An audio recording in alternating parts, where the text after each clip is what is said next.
And the big game that we're all looking forward to watching, 49ers at the Eagles. Eagles coming off an overtime win against the Buffalo Bills, which definitely factors into how we're handicapping this game because I got a text. We all got a text on Sunday night right after it happened. And it said, Nate goes, I'm betting the 49ers +1 Have right when it to. opened. And we're like, we're tailing. And now look at this. We're recording on a Wednesday. 49ers have jumped to a 3-point favorite. 46.5 is the total. Colby, we'll start with you. Yep. What do you like? So I'm taking the money line. I originally got it at minus 102 on Sunday. It's back-to-back weeks of the Eagles getting lucky, and I think this is the perfect game for them to. Monty, you mad at the number?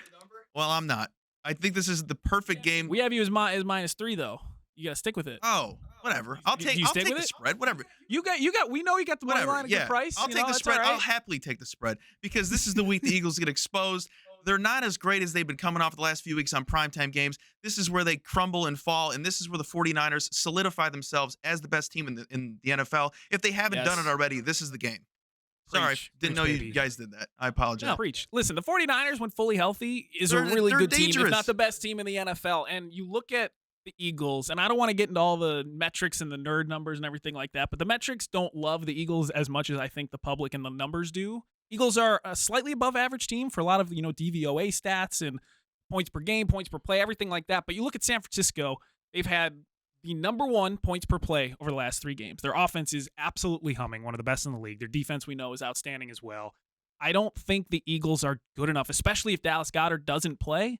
I love the 49ers in this game. I love it even if he does play, but the 49ers are simply the better team in this matchup. The Eagles have gotten lucky in a lot of their games.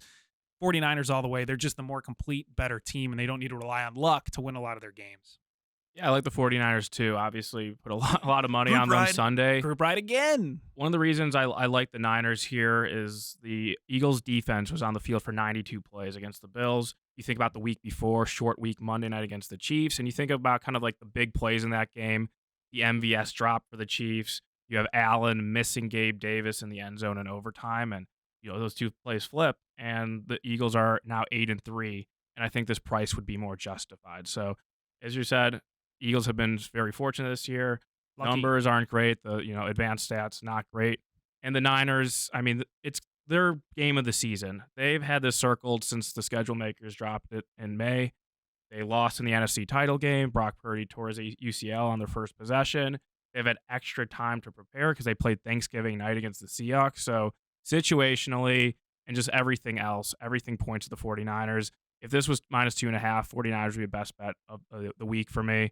At -3, I wouldn't lay it right now. I'd see if you can get, -2.5. Yeah, I'm sure the public will come after maybe this guys number. like Public loves Jalen Hurts. I think like maybe if Lane Johnson is the right tackle, who was a late scratch against the Bills, is in, maybe we get under a field goal and you can bet the Niners comfortably.